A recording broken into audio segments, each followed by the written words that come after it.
And the Lord visited Sarah as he had said, and the Lord did unto Sarah as he had spoken. For Sarah conceived, and bare Abraham a son in his old age, at the set time of which God had spoken to him. And Abraham called the name of his son that was born unto him, whom Sarah bare to him, Isaac. And Abraham circumcised his son Isaac, being 8 days old, as God had commanded him. And Abraham was 100 years old when his son Isaac was born unto him. And Sarah said, God hath made me to laugh, so that all that hear will laugh with me. And she said, Who would have said unto Abraham, that Sarah should have given him children suck? For I have borne him a son in his old age. And the child grew, and was weaned, and Abraham made a great feast the same day that Isaac was weaned.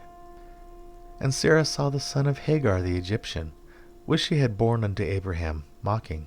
Wherefore she said unto Abraham, Cast out this bondwoman and her son, for the son of this bondwoman shall not be heir with my son, even with Isaac.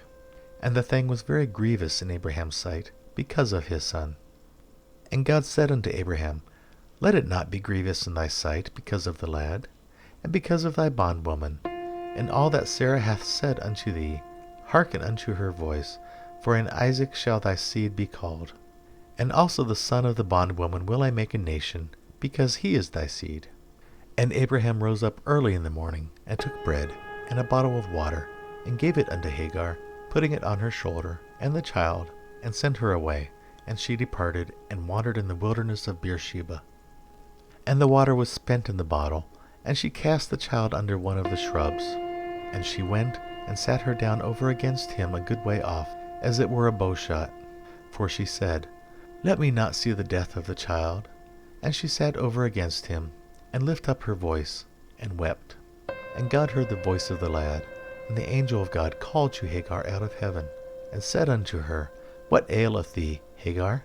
Fear not, for God hath heard the voice of the lad where he is. Arise, lift up the lad, and hold him in thine hand, for I will make him a great nation. And God opened her eyes, and she saw a well of water, and she went, and filled the bottle with water, and gave the lad drink. And God was with the lad, and he grew, and dwelt in the wilderness, and became an archer. And he dwelt in the wilderness of Paran, and his mother took him a wife out of the land of Egypt. And it came to pass at that time, that Abimelech and Pichol the chief captain of his host spake unto Abraham, saying, God is with thee in all that thou doest.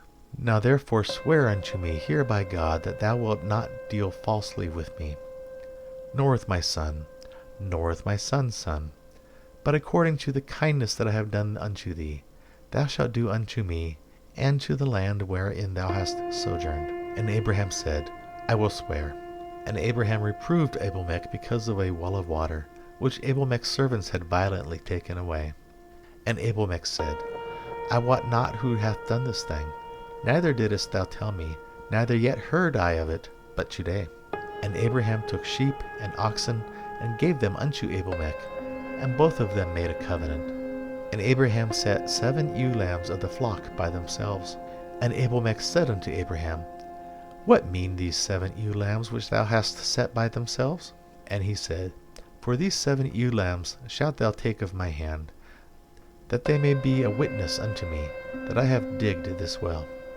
Wherefore he called that place Beersheba, because there they sware both of them. Thus they made a covenant at Beersheba. Then Abimelech rose up, and Pichol the chief captain of his host, and they returned into the land of the Philistines. And Abraham planted a grove in Beersheba, and called there the name of the Lord, the everlasting God. And Abraham sojourned in the Philistines' land many days.